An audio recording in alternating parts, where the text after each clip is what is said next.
Hello दोस्तों, बातें हमारी संस्कृति में आपका स्वागत है। हम आपके लिए एक नई कथा लेके आए हैं, 5 महातीर्थ। तो इसमें 5 महातीर्थ में हम आपको ये बताएंगे कि सबसे बड़ा तीर्थ क्या है, कैसे है, और इसकी कथा हम आपको एक बताने वाले हैं, जिसको आप हमारे वीडियो को पूरा ज़रूर देखिएगा। तो पहला है पितृतीर्थ। तो नरोत्तम नाम का एक तपस्वी ब्राह्मण था। वह माता पिता की सेवा को छोड़कर तीर्थ यात्रा के लिए निकल पड़ा। तीर्थ सेवन की महिमा उसके गीले कपड़े आकाश में सूखते थे। मतलब तीर्थ सेवन की इतनी महिमा हुई कि उसके गीले कपड़े आकाश में सूखते थे। इस चमत्कार से उसके मन में अभिमान उत्पन्न हो गया। वह आकाश की ओर देखकर कहने लगा, मेरे समान दूसरा तपस्वी कौन है जिसके वस्त्र आकाश में सूखते हैं। इस वाक्य के पूरा होते होते उसके मुंह पर बगुले ने बीट कर दिया। ब्राह्मण क्रोध से आग बबूला हो गया। उसने बगुले को शाप दे दिया, जिससे वह जलकर भस्म हो गया। इस शाप से ब्राह्मण की तपस्या नष्ट हो गई, जिससे उसके वस्त्रों का आकाश में सूखना बंद हो गया। इस घटना से ब्राह्मण को मर्मांतक वेदना हुई। तब आकाशवाणी हुई, ब्राह्मण तुम मूक चंडाल के पास जाओ, वहाँ तुम्हें धर्म का ज्ञान प्राप्त होगा।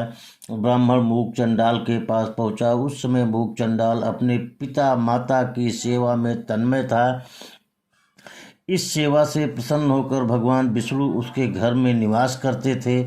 माता पिता की सेवा की महिमा से उसका घर बिना खंभे के आकाश में टिका हुआ था। यह देखकर ब्राह्मण को महान आश्चर्य हुआ। उसने मूक चंडाल से आकाशवाणी की बात सुनाई और प्रार्थना की कि आप मुझे ज्ञान उपदेश दें। मूक ने नम्रता के साथ कहा, देवता आप थोड़ी देर प्रतीक्षा कीजिए।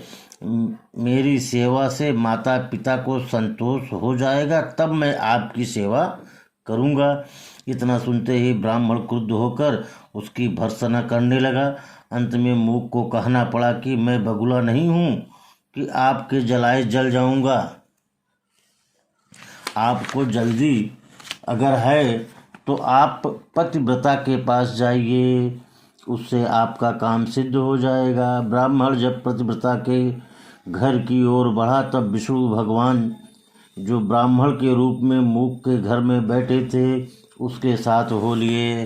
देखिए मित्रों, कि सबसे बड़ी सेवा क्या होती है? माता पिता की सेवा होती है।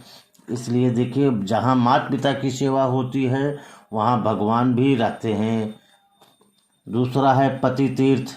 नरोत्तम ने ब्राह्मण से पूछा, ब्राह्मण मतलब वो भगवान उनके साथ जा रहे थे, तुम ब्राह्मण होते हुए भी चंडाल के घर में क्यों रहते हो? तो भगवान ने कहा, अभी तुम्हारा अंतःकरण पवित्र नहीं है, पीछे तुम पहचान जाओगे। भगवान ने पतिव्रता के संबंध में नरोत्तम को बतलाते हुए उसकी असीम शक्तियों की प्रशंसा की। तब पतिव्रता का घर पास आया। तब भगवान अदृश्य हो गए। नरोत्तम ने पतिव्रता के घर में भी उस ब्राह्मण को बैठे देखा। नरोत्तम ने पतिव्रता से प्रार्थना की कि तुम मुझे धर्म का उपदेश करो। पतिव्रता ने निवेदन किया कि मेरी पति सेवा अधूरी है, भी उसे पूरी कर आपकी सेवा करूंगी। तब तक आप जलपान कर विश्राम कर लें। सुनते ही नरोत्तम क्रुद्ध हो गया और शाप तक देने को तैयार हो गया। तब पतिव्रता ने कहा, महाराज, पुत्र के लिए जिस तरह माता पिता की सेवा से बढ़कर दूसरा धर्म नहीं है, उसी तरह पत्नी के लिए पति की सेवा से बढ़कर अतिथि आदि की सेवा नहीं है। इसलिए पहले हम अपने पति की सेवा करेंगे, तो पति को अपनी सेवा से संतुष्ट कर लूँगी, तभी आपकी सेवा कर पाऊँगी। यदि आपको जल्दी है तो तुलाधार वैश्य के पास जाइए। नरोत्तम तुलाधार वैश्य के घर की ओर बढ़ा। देखिए मित्रों, ये उनके घमंड का कारण है कि उनको अहंकार हो गया था, जबकि अहंकार कभी नहीं होना चाहिए। भगवान का अहंकार ही आहार होता है। तीसरा है समता तीर्थ। ब्राह्मण रूपधारी भगवान, मतलब जो उनके घर में भगवान थे, ब्राह्मण के रूप में विराजमान थे, वो नरोत्तम के पास फिर आए और बोले, ब्राह्मण चलिए मैं आपको तुलाधार के पास ले चलता हूँ। जब वे दोनों तुलाधार के पास पहुँचे तो वहाँ बहुत बड़ी भीड़ एकत्र थी। बहुत से पुरुष और स्त्रियाँ उसे चारों ओर घेर कर खड़े थे। ब्राह्मण को आया देखकर तुलाधार मीठी बाणी से में पूछा, द्विज श्रेष्ठ, आपका यहाँ कैसे पधारना हुआ? ब्राह्मण ने कहा, आप मुझे धर्म का उपदेश दीजिए। तुलाधार ने कहा, महाराज मैं वैश्य हूँ, व्यापार मेरा मुख्य धर्म है। व्यापार संबंधी बातों में पहर भर रात बीत जाएगी। आपका आतिथ्य करना मेरा धर्म है, किंतु व्यापार मेरा परम धर्म है। उस परम धर्म के पूरा होने पर ही मैं आपकी सेवा कर सकूंगा। अतः आप धर्माकार के पास जाएं, मैं व्यापारियों की गुत्थियां सुलझा रहा हूँ। इस तरह व्यापारियों में समरूप से व्याप्त परमेश्वर की ही सेवा कर रहा हूँ। नरोत्तम वहाँ से आगे बढ़ा और भगवान उसके साथ हो लिए। नरोत्तम ने ब्राह्मण रूपधारी भगवान से पूछा, तुलाधार में क्या विशेषता है? भगवान ने बताया कि वह तुलाधार अपने वैश्य धर्म में स्थिर रहकर सब प्राणियों में भगवान को देखता हुआ वैश्य धर्म का व्यवहारिक उपदेश देता रहता है। इस तरह प्रातः से रात तक उसका भला करता रहता है। फिर नरोत्तम ने ब्राह्मण से धर्माकार का परिचय पूछा। भगवान ने बतलाया, एक बार एक राजकुमार को कहीं बाहर जाना था। उसे अपनी पत्नी की सुरक्षा की चिंता थी। धर्माकार के पास अपनी स्त्री को रखने में उसे संतोष था। वह अपनी नवयुवती स्त्री को धर्माकार के पास ले गया और उससे प्रार्थना की कि आप 6 महीने तक मेरी पत्नी की रक्षा भार वहन करें। धर्माकार ने कहा, राजन, मैं आपका सगा संबंधी नहीं हूँ, तो फिर अपनी पत्नी को मेरे पास छोड़कर आप निश्चिंत कैसे रह सकेंगे? राजकुमार ने दृढ़ता के साथ कहा, मैं आपके चरित्र से अवगत हूँ और निश्चिंत होकर ही आया हूँ। आप मेरी बात न ठुकराएं। धर्माकार को राजकुमार की बात माननी पड़ी। धर्माकार ने बहुत ही सावधानी के साथ राजकुमार की पत्नी की देखभाल की। 6 महीने तक उन्होंने अखंड ब्रह्मचर्य का पालन किया। उसकी साध्वी पत्नी भी पति के कार्य में प्रसन्नतापूर्वक हाथ बटा रही थी। 6 महीने बाद जब राजकुमार परदेश से लौटा तब सीधे धर्माकार के पास आया। रास्ते में लोग कई तरह की बातें कर रहे थे। किसी ने राजकुमार से कहा, भाई तुम अपनी स्त्री धर्माकार को सौंप दी है, वह अपने आप को कैसे संभाल सकता है? यही बात बहुत से लोग दोहरा रहे थे। धर्माकार तो सब कुछ जान ही लेता था। राजकुमार से कही जाने वाली ये बातें भी उसे ज्ञात हो गई। उसने लोक अपवाद हटाने के लिए एक योजना बनाई। अपने दरवाजे पर लकड़ियों का एक ढेर लगवाया और उसमें आग लगा दी। ठीक इसी समय राजकुमार उसके पास पहुंचा। राजकुमार ने धर्माकार और अपनी पत्नी को देखा। दोनों बैठे हुए थे।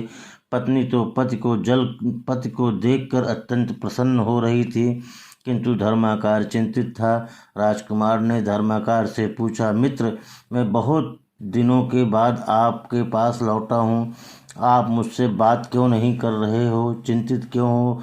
धर्माकार ने कहा, मित्र, लोक निंदा के कारण मेरा किया कराया सब चौपट हो गया, अतः मैं अग्नि में प्रवेश करूँगा।